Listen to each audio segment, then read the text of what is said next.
All right, so we got a few updates on some of these Garrard turntables that I've been working on. First off is this Lab 80. I think I got this gal up to a pretty good spot. So we ended up going and tinkering around a little bit because I was watching some videos online and reading through the manual, and what I saw was like people would do that and the automatic lever would stay, and then the tone arm would pick up, come over and set down based off of, the setting over here, whether it's a 12, 10, or 7 inch. And it just wasn't doing that. And so what I found was I had put an additional washer where it didn't need to be, so it was causing additional stress or additional friction to where it wouldn't latch. But speed wise, but we got that fixed. So now the tone arm comes up, sets down where it needs to be. That auto lever latches. Speed wise, 45 is a little bit fast. The 33 is just a smidge slow, so it's 45.2 and 33.2. Basically, just you're not going to hear the difference if you're just a casual listener and you're not like super obsessive about the speeds. Yeah, you're not going to hear that difference whatsoever. However, when I first hooked this gal up to the stereo receiver, there was some electrical pops. And so that was a little bit concerning. There's I got a couple of different ideas as to what caused it. It hasn't done it since, but we're going to keep playing, or we're going to keep it hooked up and see if it repeats itself. But we got Tom Petty on there, and so there's a couple of different options as to what caused the pops. The first one, which I think may be the most likely cause because it's not happened since I've done this, was I disconnected the head shell, checked the connections on the head shell and the connectors from the cartridge to the wires. Everything looked fine, and I put it back into the tone arm. And so since it hasn't done any of the popping since, I'm kind of thinking I didn't have the head shell and the tone arm, that connection tight enough. We'll see. I'm going to keep this hooked up and playing to see if it keeps doing it, and then we'll go through, if it's not, go through the various options of what it could be. So if it's not the head shell, so if it keeps doing it, then we know it's not the head shell. It could be, so these gray wires right here, it's the left and right leads. Those are hardwired in. They look old as hell, so they're probably the original wires.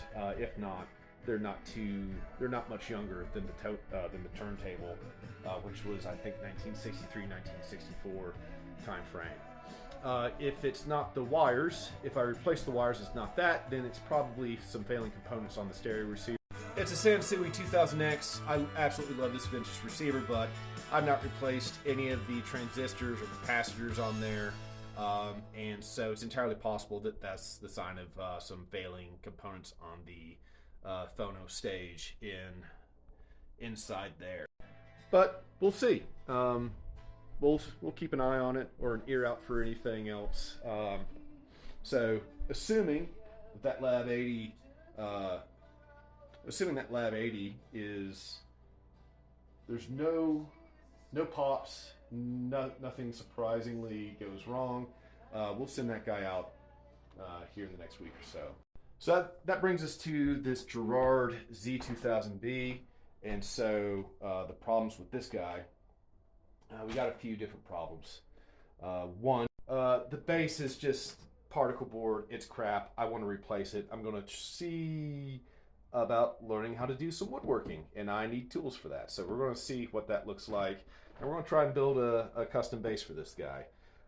This was also, let's see here, the left channel went out on this, and so I was checking the leads underneath this box. That's where the tone arm leads are soldered to the RCA connectors. One of the leads for the left channel came disconnected, so soldered that back in, hooked it back up to that receiver, and then turned the volume up and heard some thunks. And I don't think I sent this off for replacement, this idler wheel, but yeah, you don't want to hear thump thump thump thump thump thump thump thump thump when you're listening to your music on this. Yeah, so we'll send off for a refurbished version of that. Maybe I've got some 990Bs, and they have that same I have some Garrard 990Bs in the garage. They had the same drive system and use the same ironwork wheel, so maybe I can pull one of those off and use that while maybe that doesn't have like the it's not, you don't even see the divot, you just hear it go thump, thump, thump, thump, thump through the speakers, which is never any good. And we've got this Garrard 0100, and so multitude of issues with this guy. The frustrating part about this guy is I had it sold, and then I was running some additional tests on it, and it just fell to shit. One, that the on-off switch doesn't latch anymore. This has too much play, so the screws that hold the tone arm to this part right here are busted, and then the auto feature just does not work. The tone arm moves parts to move a lever that makes contact with the underside of the platter. The platter turns that, and that turns the gears under there to do the auto feature and the auto return, and all of that just stopped working. And I haven't had the time to look under here. So if the 990B parts, if the artillery wheels I have in the garage are trash and I have to send out for those, we're going to be working on this guy right here, because I'm pretty sure that's just a configuration issue that I need to solve for. I also need the grounding wire came off of this thing, so I need to figure out how to firmly attach it to the tone arm, so that way you don't have that god-awful hum coming through your speakers.